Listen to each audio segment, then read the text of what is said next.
Hi team, this is Chris Abraham back from Go Math, here to talk about the second part of the Tangram series, looking at geometric shapes and finding ways to divide those shapes into congruent shapes to get a sense of part to whole. We were discussing a tanagram problem, and what we're going to do right now is we're going to take that idea, that strategy of taking your shape, your whole, and dividing it into equal parts and apply it to various other types of problems. So we're going to move away from the tanagrams actually, but still use this strategy of taking the whole, dividing into equal parts, whether that's a triangle or square, and getting your answer. So here, with no further ado, let's take a look at the next set of problems that use that strategy. Thanks a lot, everyone. Hope to see you at the upcoming workshops. Have a great day. Bye-bye. Hi team, this is Chris from Go Math. Okay, let's look at a couple other problems using the same idea. First, let's take a pizza pie. And let's say we took this pizza pie and the question was, what portion of the entire pizza pie is, what portion of this entire pizza pie did you enjoy, did you eat? And you're told that, this is the amount, the shaded area is the amount that you ate. Okay, I could look at the pizza pie, and if I was just eyeballing this right now, I might say, you know what? Looking at this and dividing it into congruent portions, congruent slices, I could divide into 8 congruent slices, of which, out of your pizza pie, looks like you had 3 out of the 8. So I could say 3 out of the 8 pieces of pizza you had. 3 out of 8. What is 3 out of 8? Well, the answer could just be 3/8. Or we could say, what is that equal to what is it equal to as a percent? And that's pretty easy. We just make it equal to a fraction with 100 in the denominator. 8 times what gets 100? Well, that's one of our key math facts. 8 times 12.5 gets 100. So we do the same thing to the top. 3 times 12.5 gets 37.5. And the idea is that very quickly, using this dividing the whole into congruent shapes, whether it's a triangle like before or equal sized slices, we were able to come up with, roughly approximately 3/8 of the entire shape are shaded, or 37.5% of the pizza we enjoyed. Let's look at another example. You have a dartboard. The dartboard is shaped like a triangle because we all have triangular dartboards at home. And a portion of this dartboard, this triangular dartboard, is shaded like this. Now, there's a whole bunch of information that you're given. For one thing, you're told that this is an equilateral triangle.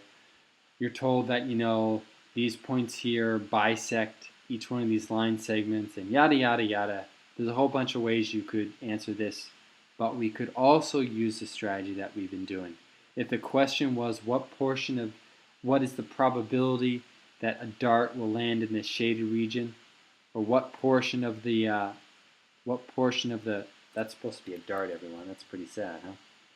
What portion of the entire figure, what is the probability that a dart will land in that shaded region? Or what portion of the entire figure is shaded?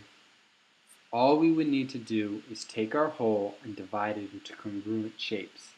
Now, I like using triangles. I think that's a nice way to divide shapes up. And here I just draw a couple key lines and I come up with what looks like 8 congruent triangles. And out of that 8, 3 out of the 8 are shaded. So there's a 3 out of 8 chance, just like the other one, of this dart landing in that shaded region. And we could convert that into percent, or we could leave it in a fraction, same idea. Let's do one more problem. One more, okay? Let's take a candy bar. And for all practical purposes, let's divide this candy bar into sections.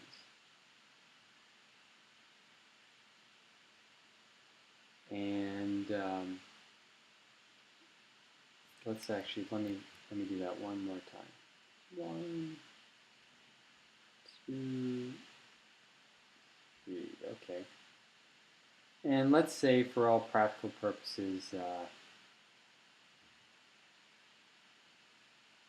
you know, this is what we're told. We're told that you have a candy bar of which you eat this portion here, this whole sliver here, then you eat this sliver here, you have half a sliver here, and a teeny piece here.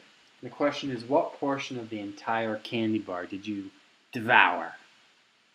Well, you could do it a couple different ways. If they gave you the measurements of the sides, I don't know, we could say this is 4, and we could say, you know, this is, I don't know, I'm trying to do this fast in my head, 8.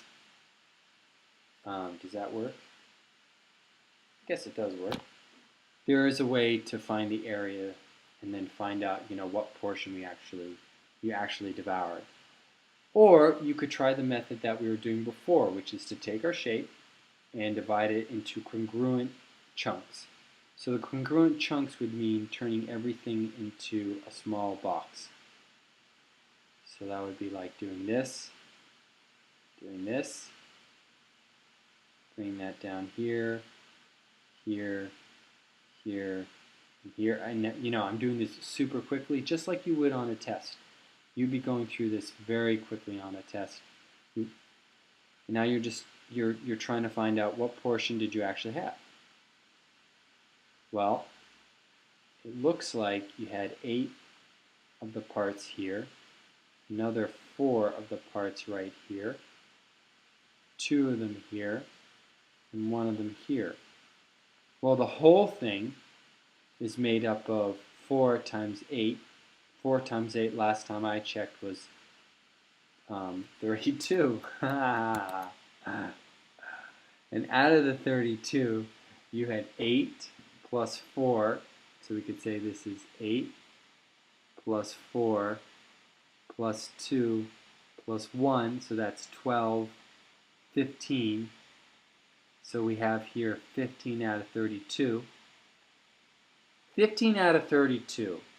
What is 15 out of 32? It's approximately, guess what? It's approximately 1/2.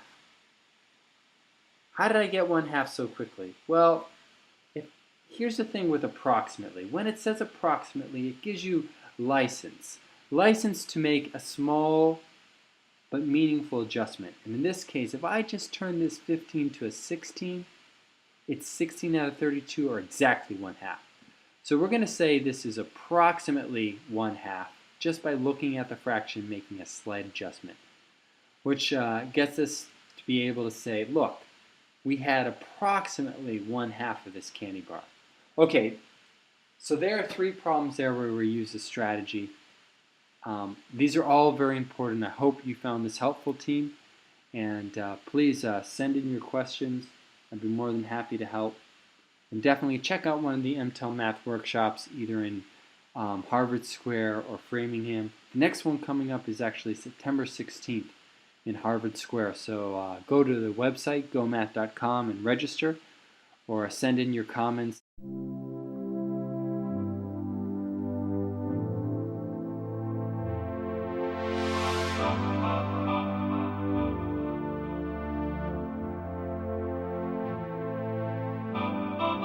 Let's dance in style, let's dance for a while. Heaven can wait, we're only watching the skies. Hoping for the best, but expecting the worst. Are you gonna drop the bomb or not? Let us die.